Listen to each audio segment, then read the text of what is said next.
So first I'd like to start with what we believe here at Unbridled Change. So what we believe is that everyone, yes everyone, is a strong, beautiful, powerful being capable of anything and everything. But unfortunately, sometimes life can rip away that truth, leaving us kind of feeling stuck in an ocean of paralyzing fear and pain and what if, and not knowing that we're that truly amazing, beautiful being. At Unbridled Change, we help our clients feel hope, find the healing that they need, and the growth to realize that they are powerful and that that truth is real and that they can learn to not only flow with life's ups and downs, but step into a life that they never dreamed was possible. So unfortunately, I know firsthand about life's ups and downs. And when I was 13 years old, my journey was derailed and my life was ripped away from me and from my family at just 13. And it all happened from a bite from a little itty bitty mosquito. That mosquito bite gave me an illness, encephalitis and spinal meningitis. And that started me on a new path in life at 13. I was in the hospital in and out for over 3 months, and I was in a coma for days. A couple things happened while I was in that coma. One is when I woke up, I had no memories. I had no knowledge of the world around me, the relationships that I had, and a couple other things happened. Due to the swelling of my brain and my spinal cord, I was deaf in my ears at that time. My eyes were so sensitive to light that I couldn't see. And I had no use of my legs from about the middle of my back down. So I was a little push me, pull me, if you touched on me, over I fell. I didn't want to do anything. I didn't want to be with anything because all I knew was what I knew when I woke up. Since I didn't have any memories to pull from, all I knew was that I was in incredible pain, that I was scared and that I was angry at the world, and that I had no control over anything. And because of that, I didn't want to do anything. I didn't want to be anywhere. And so I just started pulling back more and more. If I didn't want to be there, then I didn't want to have any trust in people. And then I re-met for the second time the horse that I had rode before I was sick, Schedule A. Schedule A did something for me that no other human could do or that I was willing to let them do. He gave me hope that I could be just who I was. He didn't judge me. He took me just as I was. He wasn't scared of the wheelchair or the fact that I had been sick.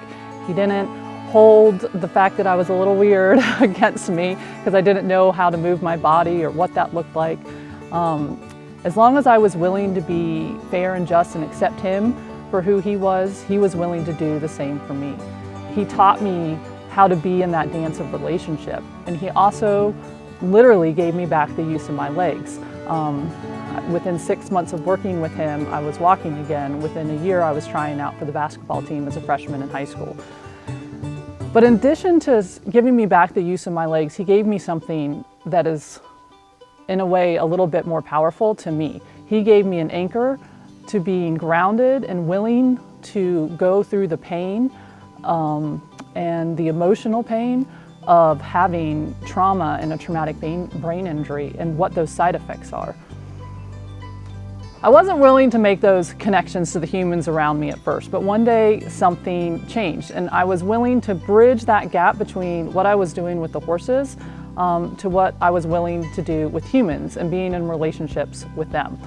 And once I started to be open to the human world, I could see really clearly the same destructive thought patterns and behavior patterns that I had had. I could see them in other people who had been through similar situations as me.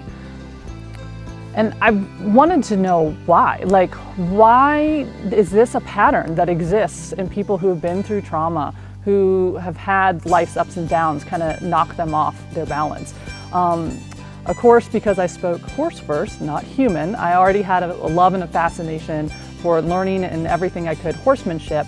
And now I wanted to know everything I could in what I like to call humanship. So I'm a little bit of a geek, so it kind of took me on a little bit of a journey. I dove into neuroscience. I went into like your body's energy systems, mindfulness and meditation, and how our brain, our feelings, and our body are all supposed to work together. I also really looked into those big, heavy, lofty, holding mental health therapies and concepts. I wanted to know what all these people kept talking about of like living this full connected life. I didn't understand it, but I wanted to know it. So once I started to understand all the concepts, I still didn't feel it. And I wanted to know, well, how do I feel this way? And I started experimenting it, and I was like, there has to be a better way to do this than, close to, at this point, 20-year journey from one rabbit hole to the next to the next. And what I found was the answer had been in front of me from the time I was 13 years old. The answer was in every lesson that every horse that I had ever met had given me. It was how to be in connection with trust, with respect, believing in yourself and in somebody else, a willingness to connect in and out of relationships, and a willingness to stand up for yourself and set a boundary and accept somebody else's boundary, which then let me be in communication, which then led me to a why, a purpose, a reason. That was the answer, and it was right in front of me the whole time. Now, I'm a little bit of a hard study, so it took me about 8 years to figure it all out and really to put it all together into a package that I believe truly does help people on their journey. Trauma, abuse, neglect, shame, that can shatter your nervous system and really create a disconnect between your thoughts and your feelings and your body and just kind of where you're at in your relationships. At Unbridled Change, we take all those things that we were talking about, neuroscience, mental health therapies and concepts and theories, and we bring it all together through what's called equine-assisted psychotherapy and counseling. And what that does, it allows you to rebuild those pathways to yourself, in the moment, truly rebuilding a real relationship with our horses and having the opportunity to see those negative thought patterns and behavior patterns that exist because you had to survive the world that you came through. And by having that opportunity to build a new relationship based on what you want it to look like, without the strings of the past, to bring in, if I could trust somebody, what would that feel like? Just imagine, if I didn't have those limiting thoughts and negative belief systems holding me hostage, what could my life look like? What would I want it to be? And you get to be in the arena with our therapists and myself and our horses, working through, letting go of those old limiting beliefs that just weigh us down and stepping into new ones that are what you want them to be based on your choice, not on the choice of the past, but where you want your life to go in the future. And so that's what we do at Unbridled Change. We take all of those pieces that horses have taught me about how to be in that dance of relationship, because it is a little easier to do it with a horse than a human at first. And once that gets solid with a horse, of being able to give and receive trust, respect, and to believe in your worth, that you are a powerful being worthy of asking for connection and love, then all of a sudden it's easy to take that same bridge and move it over to humans. We believe this. We believe this 100% that we can help our clients with this journey without having to go through like 20 years of self-discovery. We can do it a lot faster than that.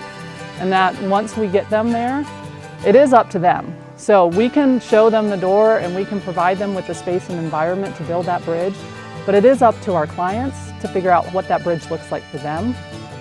Through our support and our guidance, they can find what their bridge looks like for them, find their why, their trust in the world, their communication and willingness and connection to others. And when they're done, they believe in that bridge because they built it. It's not my bridge, it's theirs. And that's what we believe. I love nothing more than watching my clients come in and shift and change and grow into that beautiful, amazing being that I knew they were that first day I met them, that they had no clue that's who they were. And they even go past what I thought was possible for them. That's what I love. And that's what we do here at Unbridled Change. We help our clients find that amazing life they never even dreamed they could have because they're worth it.